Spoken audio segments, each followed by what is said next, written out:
सो hey guys, स्वागत है आपका एक बार फिर से आप ही के यूट्यूब चैनल में। और इस वीडियो में बात करेंगे भारत डायनामिक्स लिमिटेड को लेकर, बीडीएल। आप लोग देखोगे कल कंपनी ने अपने क्वार्टर वन के रिजल्ट डिस्क्लोज किए थे और ये रिजल्ट आप लोगों को मार्केट क्लोजिंग के बाद आते हुए नजर आया। भाई आज छुट्टी है मार्केट में, कल की भी आप लोगों देखो छुट्टी रहेगी। भी मंडे के दिन मार्केट ओपन होगा तो उस दिन स्टॉक के ऊपर असर कैसा होएगा इस रिजल्ट्स का।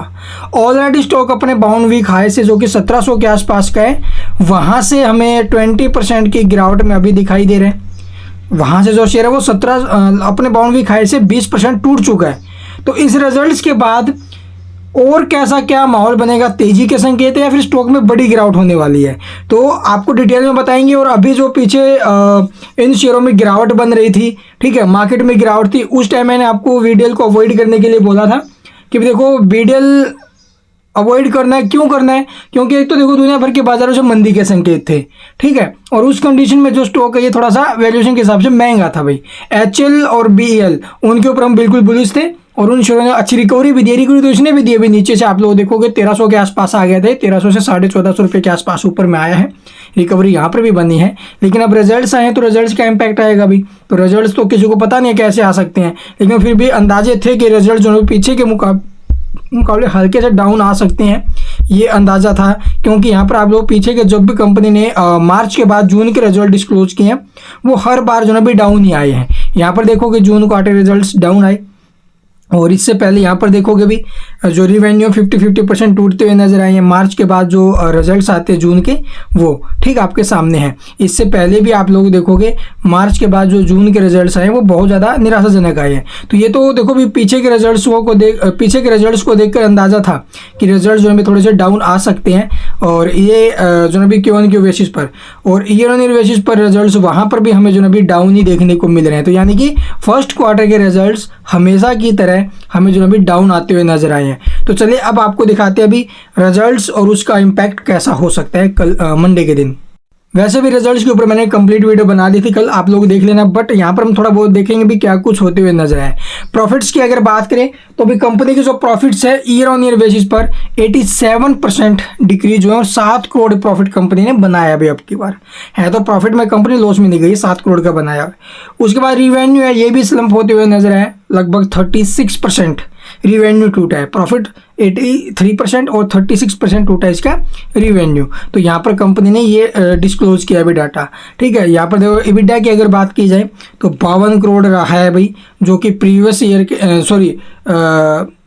ये 32.7 crore loss in the first quarter. तो आप लोग देखो EBITDA के अंदर भी हमें जो ना भी गिरावट देखने को मिली है, ठीक है, जो कि 52 करोड़ पर होते हुए नजर आए। अभी भारत डायनामिक्स एंडेड 1433 रुपये के आसपास जो ना भी इसने क्लोजिंग लिया है पीछे 1.5% के आसपास, वो मैंने आपको दिखा दिया। तो देखो भी EBITDA टूटे हैं, EBITDA मार्जिन्स में हमें दबाव देखने को मिला है। इसके चलते जो प्रॉफिट्स है या फिर रिवेन्यू है सभी में गिरावट है। तो स्टॉक कहाँ से पॉजिटिव हो जाए, तो स्टॉक में हो सकती है गिरावट। तो कितना गिर सकता है ये, चलिए वो देखते हैं भाई। चार्ट्स के हिसाब से ऑलरेडी स्टॉक पहले से भी टूटा हुआ है अभी, ठीक है, आपने देखा होगा भी लगभग 20% के आसपास स्टॉक डाउन है ऊपर से।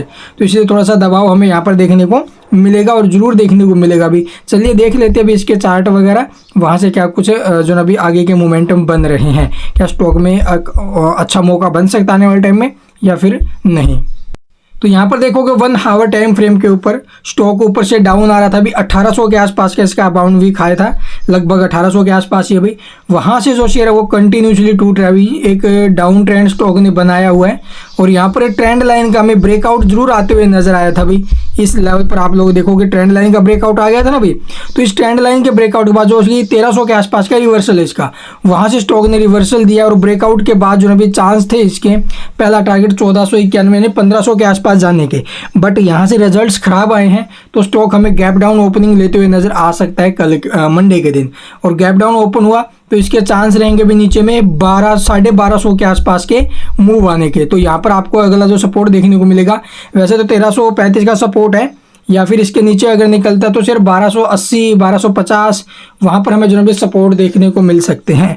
तो इसके ये सपोर्ट अभी जो आपके सामने अभी 1335 और सेकंड रहेगा 89 और 1200 ये लेवल कटे तो भाई नीचे में फिर जो शेयर है वो 1200 के आसपास हमें मूव दिखा सकता है भाई। इसके अलावा कुछ पूछना है कमेंट में पूछ सकते हो। चैनल को सब्सक्राइब नहीं किया तो सब्सक्राइब करना बिल्कुल मत भूलना। देखो भाई, अगर आपके पास है कंपनी के शेयर, आपने हाई प्राइस से इसको खरीद लिया है या फिर आपने मीडियम प्राइस पर इसको खरीदा है, अभी भी 8-10% का लॉस है, तो यहाँ पर पैनिक नहीं होना भाई। देखो पीछे के रिजल्ट्स भी आपने देखे होंगे और अभी 1-2 डील को लेकर जो अभी बातचीत चल रही है, अगर वो हो जाती है, ब्राजील के साथ 10,000 करोड़ की डील हो जाती है तो उसका बहुत अच्छा पॉजिटिव इंपैक्ट रहेगा। साथ में अस्ट्रा मिसाइल है, उसको लेकर आप लोग देखोगे भी मंजूरी मिल चुकी है, तो उसके लिए वो भी 3,000 करोड़ के आसपास की डील है। तो ये 2 बड़ी डील है भाई। इन 2 बड़ी डील्स के चलते जो स्टॉक है ये बिल्कुल एक्शन में हमें देखने को मिलेगा, अगर आगे होती है तो।